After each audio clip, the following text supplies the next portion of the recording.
নমস্কাৰ, মই ৰঞ্জন চৌধুৰী।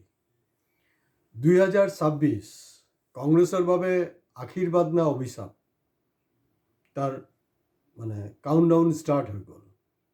এই ৰিপুণ বৰাৰ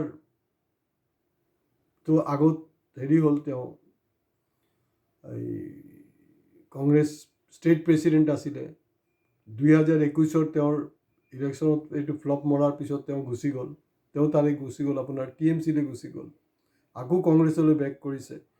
ইয়াৰ আগৰ হিষ্ট্ৰী হ'ল, এইটো নতুন কোনো ঘটনা হোৱা নাই। এতিয়া এই কেইদিন আপোনালোকে যি দেখি আছে, ভুৱনেশ্বৰ কলিতা নিশ্চয় আপোনালোকৰ মনত আছে। তো ভুৱনেশ্বৰ কলিতা গ'ল আৰু তেওঁ আল্টিমেটলি ৰাজ্যসভাত সংস্থাপিত হ'ল। কাৰণ তেতিয়া কংগ্ৰেছৰ ইমান ভিৰ নাছিলে বিজেপিত। কিন্তু এই ভুৱনেশ্বৰ কলিতাৰ পৰা আৰম্ভ কৰি শেহতীয়াকৈ ভূপেন বৰালৈকে যি জাৰ্ণি, ইমান দিনত কিন্তু যথেষ্ট ট্ৰাফিক জাম কৰি দিছে কংগ্ৰেছৰ মানুহ বিজেপিতকৈ। তো এই মুহূৰ্তত বিজেপিৰ কাৰণে কংগ্ৰেছৰ মানুহ লোৱাটো মানে অভাৰ বাৰ্ডেন। কিন্তু মুখ্যমন্ত্ৰী ডাঙৰীয়া বিভিন্ন প্ৰকাৰে মানে প্ৰেছাৰত আছে, বিভিন্ন ক্ষেত্ৰতে তেখেতে প্ৰেছাৰত আছে চেণ্ট্ৰেল লিডাৰশ্বিপৰ ওচৰত।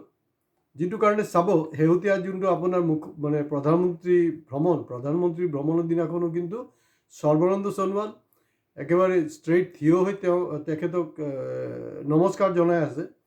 কিন্তু হিমন্ত বিশ্ব শৰ্মা ডাঙৰীয়া তেওঁ কিন্তু কঁকালটো একেবাৰে গোটেই 180 ডিগ্ৰী বেণ্ড কৰি তেওঁ কৰিব, অতি ভক্তিটো দেখাব লাগিব, উপায় নাই, এনেকুৱা এটা অৱস্থা।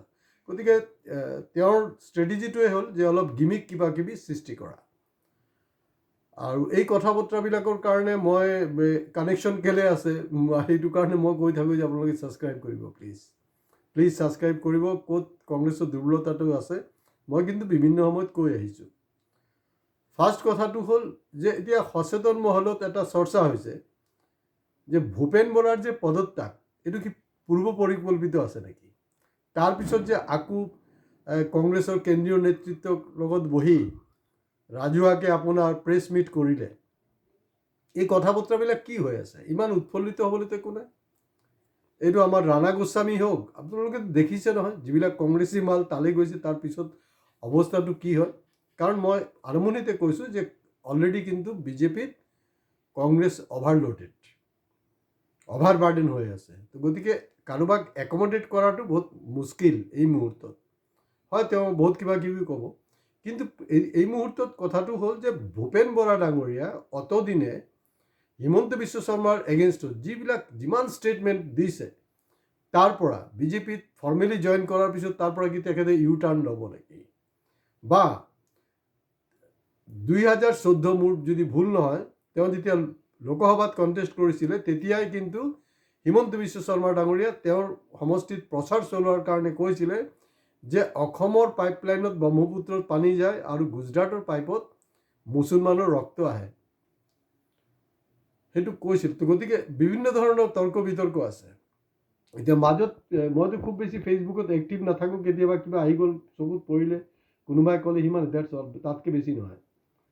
ভূপেন বৰা কিছুদিন আগতো খুব কিবা কিবি কৈ আছিলে যে হিমন্ত বিশ্ব অমুক দিনাখন অমুক হোটেলত কি কৰি আছিলে, অমুক আছে তমুক আছে, বহুত কিবা কিবি হৈ আছে। তো স্বাভাৱিকতে পলিটিকেল পাৰ্টিবিলাকৰ এনেকুৱা কণ্ডিশ্যন নহয়, কংগ্ৰেছ বিজেপি যোনে হওক বাৰু, চাব ভিডিঅ' চবৰে আছে, কিন্তু চবৰ ভিডিঅ' আছে।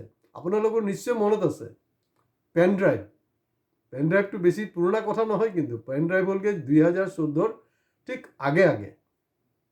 কাৰণ 2004 সৰ্বানন্দ সোণোৱাল ডিব্ৰুগড়ৰ পৰা জিকিছিলে, নয়ত কণ্টেষ্ট কৰিলে, হাৰিলে। আৰু 2014 মোদী ঢৌ থকা স্বত্তেও ৰাণীনৰৰ এটাই শব্দ যে পেন ড্ৰাইভ মোৰ ওচৰত আছে। গতিকে চবেই কিন্তু ভয় খায়, চবৰ হাততে ট্ৰাম্প কাৰ্ড আছে। এইটো জেনেৰেলি ৰাইটিষ্ট পাৰ্টিবিলাকৰ এই সমস্যাটো আছে, থাকিবই।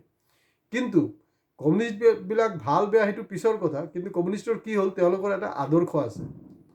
আৰু এই যদি তেওঁলোকে শাসনত থাকে বা বিৰোধীত থাকে, যিয়ে থাকক, এই আদৰ্শটো তেওঁলোকে মেইনটেইন কৰিব চেষ্টা কৰে। কিন্তু আধুনিক যিবিলাক কমিউনিষ্ট ওলাইছে নেতা, তথাকথিত নেতা, তেওঁলোকে কৰাপশ্যনত ইনভলভ হৈ যায়। কিন্তু বেচিকেলি যিবিলাক টপ ক্লাছ লিডাৰ লেফটিষ্টৰ, তেওঁলোক কিন্তু এটা স্থিতিতে থাকে। তো গতিকে আমি ভাবোঁ যে 2026 আশীৰ্বাদ নে অভিশাপ কেলে কৈছোঁ, কাৰণ 2026 কি হ'ব লাগে, 2026 কংগ্ৰেছৰ সিটৰ সংখ্যাটো বঢ়াব লাগে, 2031 100% চেঞ্চুৰী কৰি ওলাই যাব লাগে, ষ্টৰি ইজ অভাৰ। আৰু যোৱা বছৰৰ পৰা বিশেষকৈ যোৱা 2025 পৰা যেতিয়া জুবিনৰ মৃত্যু হ'ল নহয়, যে এণ্টি ইষ্টাব্লিছমেণ্ট যে ঢৌটো আহিছিলে সেইটো কেনেকৈ চামলিব, মানে জুবিন গাৰ্গৰ ঘৰ জুবিন অনুৰাগীৰ মাজত সেই বস্তুটোক মোটামুটি মোৰলেছ বেলেঞ্চ কৰি পেলাইছে। এতিয়া হিমন্ত বিৰোধী বহুতে হয়তো বিজেপিক বেয়া নাপায়, কিন্তু হিমন্তক বেয়া পায়। বিজেপিৰ মানুহ আছে, এজিপিৰ মানুহ আছে যে নাই বিজেপিৰ চৰকাৰ আহক, কিন্তু হিমন্তে মানে CM থাকিব নালাগে, লাগিলে গৌৰৱ গগৈ CM হৈ যাওক। কিন্তু মুস্কিলটো হ'ল যে কংগ্ৰেছ এতিয়ালৈকে জিকাই নাই, ইলেকশ্যনত অৱতীৰ্ণ হ'ল, কিন্তু 4-5জন কিন্তু এইটো লাইনত লাগি আছে। এতিয়া ভূপেন বৰাৰ যি কথা বতৰা, তেওঁৰ কথা বতৰাত এটা বস্তু ওলাই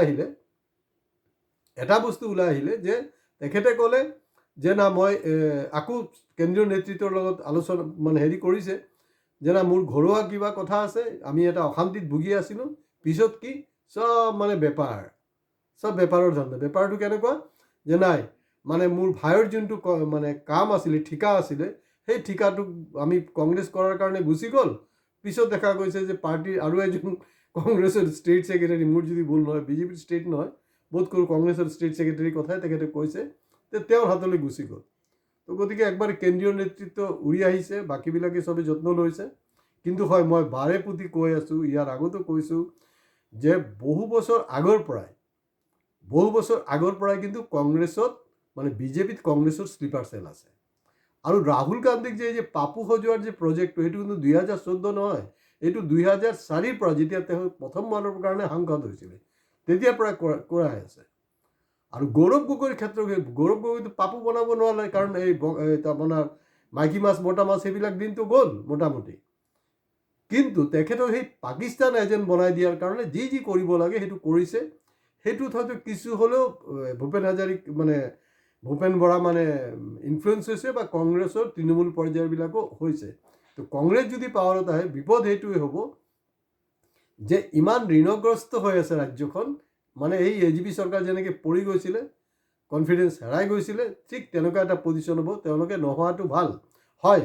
কংগ্ৰেছ নিজৰ শক্তি বৃদ্ধি কৰিব লাগিব, কাৰণ যুৱ কংগ্ৰেছৰ যিবিলাক নেতা এই মুহূৰ্তলৈকে হিমন্ত বিশ্ব শৰ্মাৰ লগত কণ্ট্ৰাক্টত আছে, বা বিভিন্ন ঠিকা টুকুলিত বা চিণ্ডিকেটৰ লগত জড়িত, সেইটোত কিন্তু গৌৰৱৰ চকু দিব লাগিব। আৰু কংগ্ৰেছৰ যি সেৱা দল আছে, সেৱা দলক কিন্তু এক্টিভ কৰিব লাগিব। যদি এক্টিভ কৰিব নোৱাৰে, তেতিয়া কিন্তু কোনো বচাব নোৱাৰিব। তো এই স্লিপাৰ চেলখিনি কালি যদি আপোনাৰ তেওঁতে এই মুহূৰ্তত ভূপেন বৰাটো হেৰিও নহয়, মানে MLA নহয়, MP নহয়, কিন্তু এই মুহূৰ্ততো যদি আপোনাৰ চিটিং MLA বা MP যদি বিজেপিলৈ গুচি যায়, সেইটো কোনো ডাঙৰ কথা নহয়। কিন্তু বিজেপিলৈ গ'লে তাৰ পৰিণতিটো কি হয় সেইটো আপোনালোকে দেখিছে, আপোনালোকে বিচাৰ কৰিব। হয়, কিন্তু মই ক'ম, একজন ৰাজনৈতিক পৰ্যবেক্ষক হিচাপে মই ক'ম যে কংগ্ৰেছ অকলে খেলিব লাগে।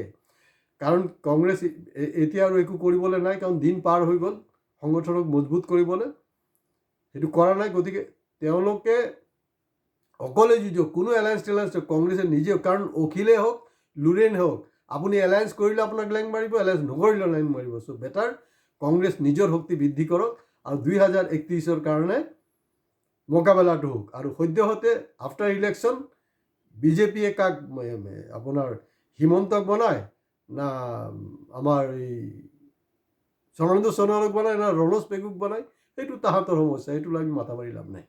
গতিকে আজি ইয়াতে শেষ কৰিছোঁ। লাইক, কমেণ্টছ, শ্বেয়াৰৰ লগত ছাবস্ক্ৰাইব প্লিজ কৰিব।